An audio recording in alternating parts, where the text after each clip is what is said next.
마지막으로 2월 13일 금요일 새벽 예배를 하나님께 올려드리겠습니다.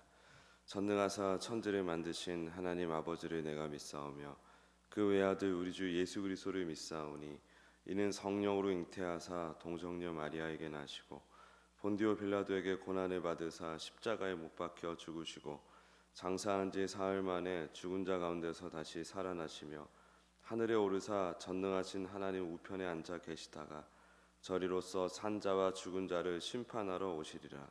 성령을 믿사오며 거룩한 공회와 성도가 서로 교통하는 것과 죄를 사하여 주시는 것과 몸이 다시 사는 것과 영원히 사는 것을 믿사옵나이다. 아멘. 찬송가 314장 올려드리겠습니다. 314장입니다.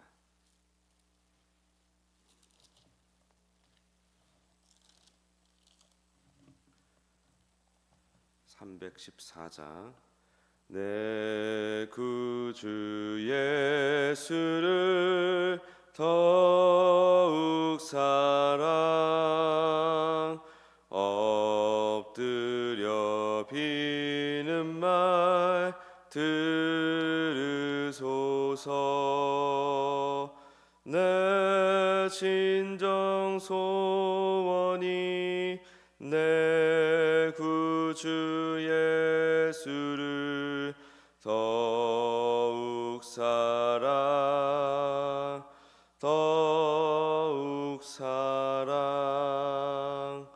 이전엔 세상 나 기뻤어도 지금 내 기쁨은 오직 예수. 다만 내 비는 말 내 구주 예수를 더욱 사랑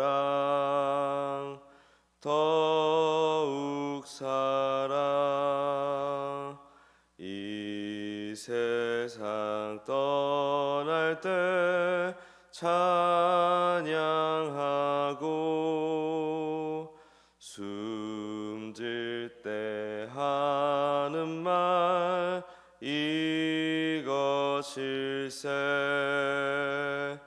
다만 내 비는 말 내 구주 예수를 더욱 사랑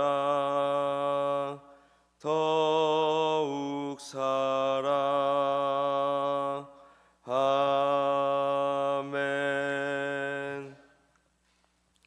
이 시간 합심하여 통성으로 기도하실 때 먼저 교회 사역회를 위해서 같이 기도하겠습니다.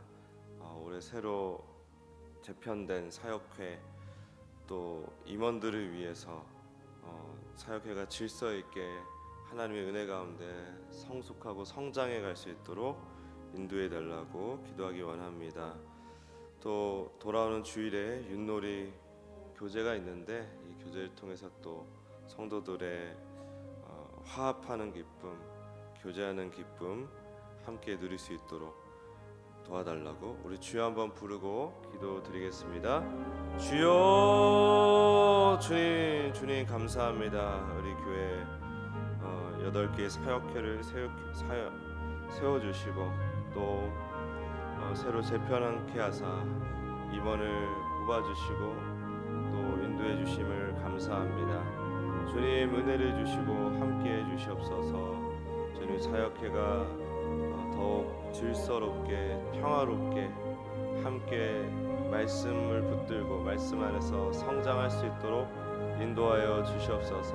예수 충만한 우리 사역회들 다 될 수 있도록 도와주시고 누구 하나 모자람 없이 충만하게 이 공동체를 통해서 은혜 받을 수 있도록 인도하여 주시옵소서. 윷놀이 교제가 있습니다. 우리 성도들이 서로 교제하는 이 기회 이 시간들을 통해서 교제의 기쁨, 성령 안에서 교제하고 하나 되는 기쁨을 누릴 수 있도록 인도하시고 함께하여 주시옵소서. 하나님 감사합니다. 우리 사역회가 더욱 질서롭고 평화롭고 또 말씀 가운데서 잘 성장할 수 있게 도와주시고 또 모든 것이 공동체의 유익이 되고 또 개인에게 유익이 되는 모자람 없이 한 명도 빠짐없이 이 사역회를 통해 주시는 은혜를 풍성히 누릴 수 있도록 축복해 주시옵소서. 또한 우리 윷놀이 교제가 있습니다. 모든 성도님들 함께 교제하는 기쁨, 성령 안에서 함께하는 기쁨을 누릴 수 있도록 인도해 주시옵소서. 감사드리며 예수님의 이름으로 기도드립니다. 아멘. 오늘 나눌 하나님 말씀 창세기 30장 9절에서 17절까지의 말씀입니다. 창세기 30장 9절에서 17절까지의 말씀 같이 읽겠습니다. 시작. 레아가 자기의 출산이 멈춤을 보고 그의 시녀 실바를 데려다가 야곱에게 주어 아내로 삼게 하였더니 레아의 시녀 실바가 야곱에게서 아들을 낳음에 레아가 이르되 복되도다 하고 그 이름을 가시라 하였으며 레아의 시녀 실바가 둘째 아들을 야곱에게 낳음에 레아가 이르되 기쁘도다 모든 딸들이 나를 기쁜 자라 하리로다 하고 그 이름을 아셀이라 하였더라. 밀 거둘 때에 르우벤이 나가서 들에서 합 한 채를 얻어 그의 어머니 레아에게 드렸더니 라헬이 레아에게 이르되 어머니의 아들의 합 한 채를 청구하노라. 레아가 그에게 이르되 네가 내 남편을 빼앗은 것이 작은 일이냐? 그런데 네가 내 아들의 합 한 채도 빼앗고자 하느냐? 라헬이 이르되 그러면 언니의 아들의 합 한 채 대신에 오늘 밤에 내 남편이 언니와 동침하리라 하니라. 저물 때 야곱이 들에서 돌아오매 레아가 나와서 그를 영접하며 이르되 내게로 들어오라. 내가 내 아들의 합 한 채로 당신을 샀노라. 그 밤에 야곱이 그와 동침하였더라. 하나님이 레아의 소원을 들으셨으므로 그가 임신하여 다섯째 아들을 야곱에게 낳은지라. 아멘. 오늘 이 말씀을 붙들고 주님의 신실하심을 받아들이라, 주님의 신실하심을 받아들이라 라는 제목으로 말씀 증거하겠습니다. 이 합한채라는 거는 뭐냐면 당시에 이 식물을 통해서 임신의 확률을 높일 수 있다라고 생각했던 식물입니다. 그러니까 합한채가 있으면 임신이 잘 될 것이다, 불임의 고통에서 해방될 수 있을 것이다 라는 기대를 가지고 있는 것이죠. 그러니까 라헬은 합 한 채를 간절히 원했어요. 자신이 지금 불임이지 않습니까? 계속 여종을 들여서 자식을 얻고 있는데 어쨌든 이 합 한 채를 간절히 원했고 여기 르우벤이 누군지 아시죠? 르우벤이 이 온 집안의 맏입니다. 맏이. 레아가 낳은 첫째 아들. 참 착한 아들인 것 같아요. 예, 그 합 한 채를 또 어디서 구해가지고 어머니 레아에게 주었죠. 어머니가 계속해서 그 아버지의 사랑을 받고 또 자식을 낳기를 바라는 마음에서 합 한 채를 가져다 주었더니 그거를 이제 라헬이 욕심을 내는 것입니다. 아이고 저거 있으면 내가 임신할 수 있을 것 같은데, 저거 있으면 내가 또 아들을 낳을 수 있을 것 같은데, 이런 기대를 가지고 있는 것이죠. 이제 레아가 결국에 이 합 한 채를 라헬에게 넘겨주면서 라헬의 거래로 인해서 남편과의 잠자리를 사죠. 합 한 채를 대가로 삽니다. 참 이거 자체도 굉장히 이상한 장면이긴 합니다. 남편과의 잠자리를 어떤 대가를 주고 구매를 해야 되는 그런 상황인 거예요. 라헬의 계산이 굉장히 뚜렷하게 있었던 것 같습니다. 합 한 채를 얻으면 임신할 수 있을 것이다. 이 계산을 가지고 어떻게 보면 절박함이죠. 이 라헬하고 레아를 우리가 또 함부로 뭐라 하기가 어렵습니다. 우리도 어떤 절박한 상황이 되면 얼마든지 이런 계산과 생각으로 하나님 앞에 나아가야 하는 경우가 참 많죠. 그냥 우리의 연약함이야. 이거는 뭐 제가 늘 말씀드리지만 우리가 뭐 굉장히 대단한 초인이 되거나 성인 군자가 되는 게 우리 신앙의 목적이 아니죠. 하나님을 알고 하나님을 이해하고 하나님의 그 뜻과 계획과 능력이 우리 인생에 어떻게 펼쳐져 가는가를 계속 그냥 목도하고 경험하고 받아들이는 거예요. 그게 사실 우리 시선에서 생각할 수 있는 신앙의 본질적인 모습이죠. 우리가 어떤 하나님 앞에서 니체가 얘기하는 그런 초인이 된다거나 굉장히 완벽한 인간의 모습으로 거듭난다거나 그건 이제 우리의 기대인 거고, 하나님께서는 우리의 모든 만남과 사건을 통해서 우리를 구원에 합당한, 하나님께서 정해놓으신, 이 땅에서 정해놓으신, 각자의 삶에 정해놓으신 우리의 모습을 완성시켜 나가는, 우리의 내면을 완성시켜 나가는 그 과정을 우리가 이해하고 받아들이는 게 중요한 것이죠. 하나님께서 그 일을 하고 계십니다. 그래서 우리 인간들은 늘 하는 일이 참 다 사고예요. 사고. 그 아담 때부터 쭉 이어져 오는 그 사건들을 보십시오. 인간이 이렇게 제대로 하는 게 없어요. 한다고 하는 것들이 제대로 하는 게 별로 없습니다. 우리 지난 바이블 틸타임 때 자기 의로 구원을 받을 수 없다라고 얘기를 했었잖아요. 자기 의로 구원을 받을 수 없는 이유가 무엇인가 우리가 살펴봤더니, 인간이 자기 의라고 내놓는 모든 것이 불이라는 거예요. 불이. 인간이 이게 의입니다라고 내놓는 모든 게 하나님 앞에는 다 불의가 섞여 있는 거라는 거죠. 그래서 우리가 내놓는 의로는 구원받을 수 없다라는 거잖아요. 그게 우리에게 큰 은혜가 되는 것입니다. 우리는 그런 것밖에 내놓을 수가 없는데, 하나님은 그런 우리를 끝까지 붙드시고 우리의 연약함까지도 다 우리를 성숙시키는 재료로 삼아서 우리를 위해서 은혜를 계속 베풀고 계신다는 거죠. 우리가 살아가면서 계속 이런 계산을 하는 거란 말이에요. 이 일을 하면 저런 결과가 나올 것이다. 이 길로 가면 어떤 목적지가 나올 것이고, 어떤 노력을 기울이면은 이러한 결과를 우리가 얻게 될 것이다. 자꾸 그런 인과관계 속에서 생각을 하고, 그 인과관계 안에서 확실한 원인을 우리가 소유하고 또 결과를 통제하고자 하는 본성적인 욕구가 우리 안에 있어요. 그래서 우리가 합 한 채 가지고 잠자리를 산 레아나, 합 한 채 욕심에 눈이 먼 라헬이나 이렇게 보면서 아이고 이렇게 살아서 되겠어? 생각을 해도 우리도 결국 합 한 채 매달리면서 살아가는 모습이 있다는 것입니다. 다만 우리는 말씀을 통해서 우리를 객관적으로 바라볼 수가 있는 것이죠. 라헬과 레아를 통해서 우리 자신의 연약함을 하나님의 시선으로 잠깐 엿볼 수가 있는 것입니다. 그걸 어떻게 막 우리 힘으로 해결하라는 얘기가 아니고, 그걸 이해하는 게 중요한 거예요. 이해하는 거. 그래야 하나님께서 불가항력적으로 우리의 이해를 뛰어넘으신 하나님의 의지와 열심으로 베푸시는 은혜도 우리가 엿볼 수가 있기에, 그렇게 우리를 인식하는 게 굉장히 중요하다. 정확하게 말씀을 비추어서 바라보는 게 중요하다는 것이죠.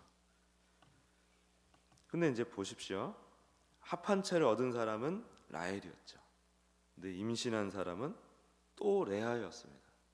그래서 16, 17절을 보면 하나님이 레아의 말을 들으셨으므로 그가 임신하여 야곱에게 5째 아들을 낳은지라.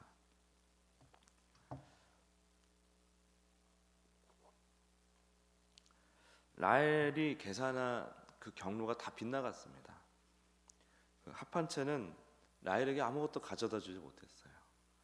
우리도 그렇다는 거죠. 우리가 합한 채, 이거 가지면 이렇게 될 거야, 저렇게 될 거야, 이렇게 해야 저런 결과가 나오는 거야 하면서 어떤 상황을 컨트롤하고 그런 모든 노력이 사실은 실패하는 경우가 많아요. 우리가 계산했던 인과관계를 초월한 하나님의 역사 앞에 서면 그 모든 계산이 그냥 무너지는 겁니다. 내가 이렇게 했는데 왜? 당연히 이런 결과가 나와야 되는 거 아닌가?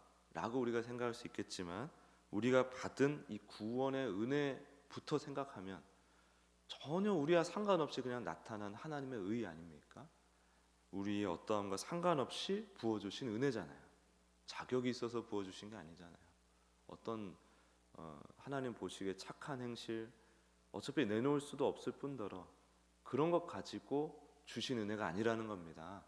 그냥 자녀니까 마구 그냥 퍼 부어주시는 은혜라는 거죠. 자, 우리가 이런 연약함 가운데서 늘 주목해야 될 것은 하나님께서 여전히 일하고 계시다는 사실이죠. 레아에게 자녀를 주셨고 라헬의 계산을 벗어나긴 했지만 결국 라헬에게도 자녀를 주십니다. 나중에 보면은. 그러니까 하나님은 우리가 합한 채를 가지고 뭐 어떻게 하든 저떻게 하든 상관이 없다는 거예요. 하나님은 하나님의 방식으로 하나님의 때에 하나님의 계획을 착착 이루어가고 계십니다. 라헬이 생각한 경로가 다르고 레아가 짐작하는 그런 또 방식과 또 다를 수도 있는 것이고 우리가 예상한 방식을 넘어서는 하나님만의 방식으로 하나님께서 성실하게 우리를 위해서 일하고 계신다는 것이죠. 이게 하나님의 신실하심이에요. 신실하심. 하나님의 신실하심은 이제 사전적으로 보면은 착실하다, 믿을만하다라는 뜻이거든요. 근데 그거는 우리가 계산할 수 없는 것입니다. 하나님의 일하시면 우리가 가늠할 수 없는 거예요. 그러면 하나님의 신실하심에 대해서 우리는 어떤 태도를 보여야 되는 것이냐? 그걸 받아들이는 게 중요한 것입니다. 그냥 인정해드리는 거. 그렇구나. 계산은 안 되지만 헤아릴 수는 없는 거지만 어떤 내 인생에 어떤 일이 벌어지고 어떤 불가항력적인 은혜 가운데 하나님의 말씀이 또 들려질 때 그것으로 하나님을 그냥 받아들이는 거. 그게 우리가 할 일이에요. 우리가 할 일. 우리는 살아가면서 그 수많은 합한죄를 붙들고 살아가요. 그건 우리의 어쩔 수 없는 연약함이라는 것을 우리가 기억해야 된다고 말씀드렸죠. 또 하나 우리가 반드시 기억해야 되는 게 바로 이와 같이 우리의 계산과 상관없이 하나님은 하나님의 방식대로 일하고 계신다. 하나님의 방식대로 일하고 계신다라는 걸 기억해야 됩니다. 우리가 생각하는 경로와 하나님이 일하시는 경로는 다를 수 있어요. 그것을 인정해야 돼요. 그게 아주 100% 인정하기가 참 어렵습니다. 그러나 인정해야 됩니다. 하나님이 일하시면 달라요. 우리가 어차피 이해할 수 없는 거예요. 그러니까 때로는 이해할 수 있게 됐다 그러면 그거는 하나님이 이해할 수 있도록 도와주신 것입니다. 우리가 또 똑똑해서 이해하는 게 아니고 하나님께서 필요하니까 이해시켜 주신 것이지 우리가 항상 이해할 수 있는 존재가 아니라고요. 그 이해조차도 하나님의 은혜인 것입니다. 이해를 못할 경우에도 하나님의 은혜인 거예요. 예수님을 생각해 보십시오. 나를 위해서 목숨을 거신 하나님, 죽으러 오신 하나님. 그 예수님을 생각할 때 하나님 내 계산과 생각을 벗어난 일이라 할지라도 하나님의 신실하심을 받아들이지 못할 이유가 뭐가 있겠습니까? 반드시 우리를 하나님 나라에 이르게 하실 거예요. 반드시 어떤 인생을 살든지 간에 우리를 아브라함과 같이 빚어내고 계십니다. 그것이 우리에게 위로가 되는 거죠. 제일 인간관계에서 힘든 게 뭡니까? 왔다리 갔다리 하는 게 제일 힘들어요. 감정적으로 극단을 달리는 사람을 대하는 것만큼 힘든 게 없습니다.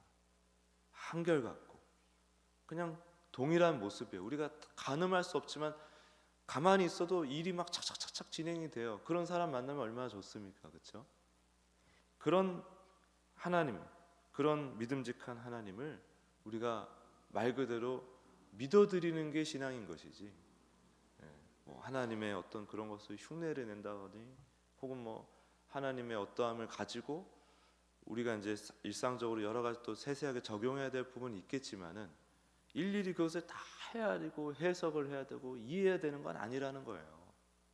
근데 우리는 성급하다 보니까 이것조차도 돼야 되는 거예요. 이게 이해가 돼야 되는 거예요. 그래야 해결이라고 생각하는데 이해가 안 돼도 괜찮다 이거죠.